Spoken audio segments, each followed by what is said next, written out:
Pendant très très longtemps, en fin de compte, c'était les experts, les spécialistes, les médecins qui savaient, les sachants. Et puis le monde a un petit peu bougé. Il y a eu des mouvements aussi, portés d'ailleurs par des patients, en disant on veut participer à la fois du soin, mais aussi de la réflexion, mais aussi des enjeux. La transformation en profondeur du système de santé se fera à partir des avis des patients, tout simplement.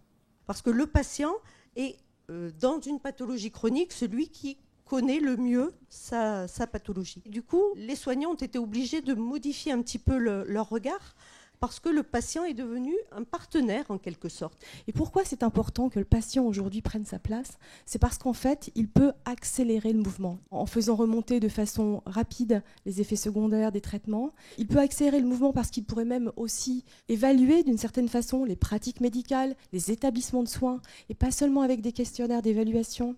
Est-ce qu'on ne serait pas en train de considérer comme normal une société d'une violence insigne ?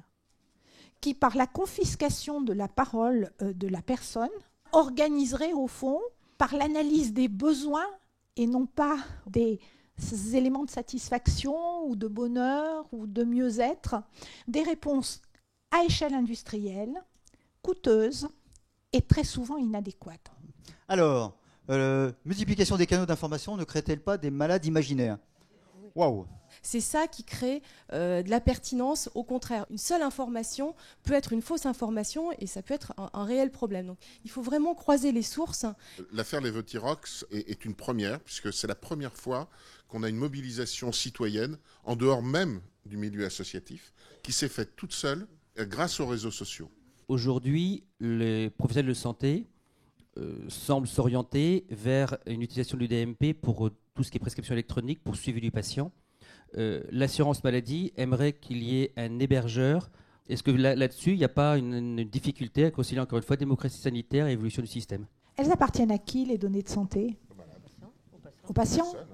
Demain, si je veux vendre mes données de santé parce qu'elles intéressent quelqu'un, ça sera interdit. Mais pourquoi ne pas imaginer un système où, à la limite, la personne est propriétaire de ses datas ?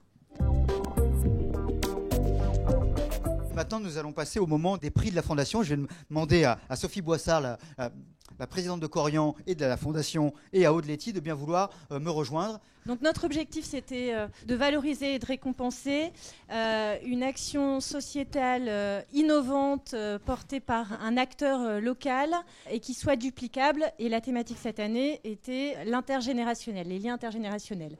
Le prix de la Fondation cette année, ce premier prix, c'est un projet de mémoire sonore porté par le Centre culturel Aveyron-Ségala. On poursuivait deux buts en fait avec le conseil de la Fondation. C'était effectivement de mettre en valeur des initiatives qui permettent de changer le regard sur le vieillissement, qui n'est pas un drame, mais un phénomène naturel et qui est en réalité une grande richesse. Voilà, le nombre d'initiatives potentielles est énorme et si on peut aider avec nos moyens à les rendre, à leur donner une autre envergure, eh bien, nous en sommes ravis. Je pense que ça, c'est tout à fait dans l'objet que la Fondation s'est fixé.